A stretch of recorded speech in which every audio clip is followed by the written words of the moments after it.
What is golfer's elbow and how can you get over it?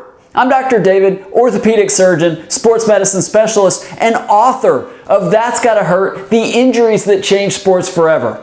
I provide education, information, and commentary on all sorts of sports and exercise, injuries and injury treatments and injury prevention for athletes and active people so that you can stay healthy and perform your best. Now, you probably haven't heard the term medial epicondylitis. It's a mouthful. Believe me, I wouldn't expect you to understand that. But you probably have heard of the term golfer's elbow. This is a very similar condition to tennis elbow that we'll talk about in a different video.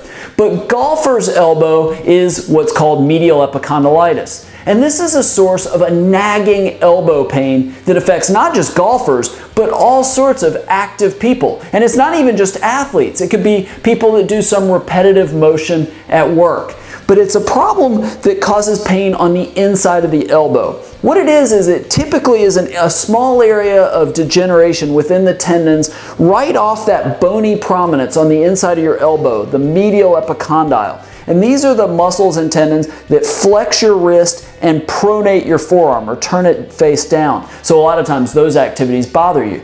But it's this dull nagging pain on the inside of your elbow here, and it can be really uncomfortable.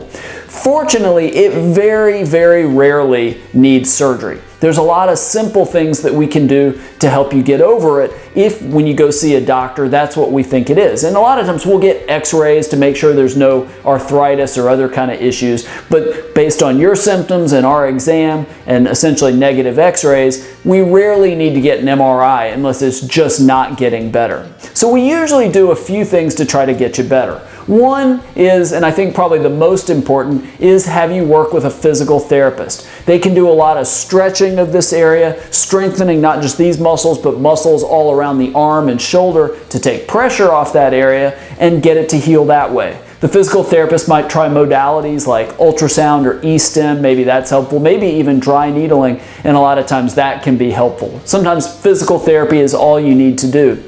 That plus the home exercises they show you, sometimes it can get better in 4 to 6 weeks, but it can take a little while. Some other things you could try would be ice to that area. Sometimes those counterforce straps that you see people wear just below the elbow, just for physical activities, that can be helpful as well. Now, we'll talk about cortisone shots when it comes to tennis elbow in that video, but you probably see that even less likely here because there's a big nerve that runs right there, the ulnar nerve. When you hit your funny bone, you're basically hitting your ulnar nerve. So we don't like to inject cortisone in that area. It's not to say that's not an option, but it's probably not your first line of treatment. Other injections, things like platelet-rich plasma, sometimes an option, and very, very rarely, but occasionally, sometimes just nothing is working to get better, so you can do a surgery where you go in, open up that area, get down to the area, find the diseased part of the tendon, sort of cut that part of the tendon out, sew it back together, and a lot of times that can help get you better. Usually though, you don't need it. Surgery for golfer's elbow, for medial epicondylitis, is fairly rare. So if this is something you're dealing with, see your sports medicine doctor, your orthopedic surgeon. Very often he can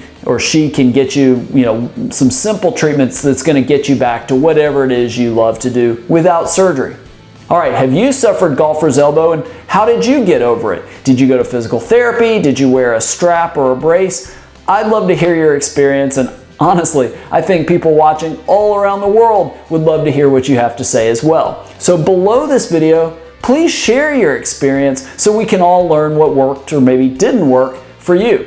If you know somebody dealing with golfer's elbow, please share this video with them so hopefully it helps them get over it and learn from our experiences as well. If you like videos like this and you want more information on sports and exercise injuries and injury treatments and injury prevention, subscribe to my video channel.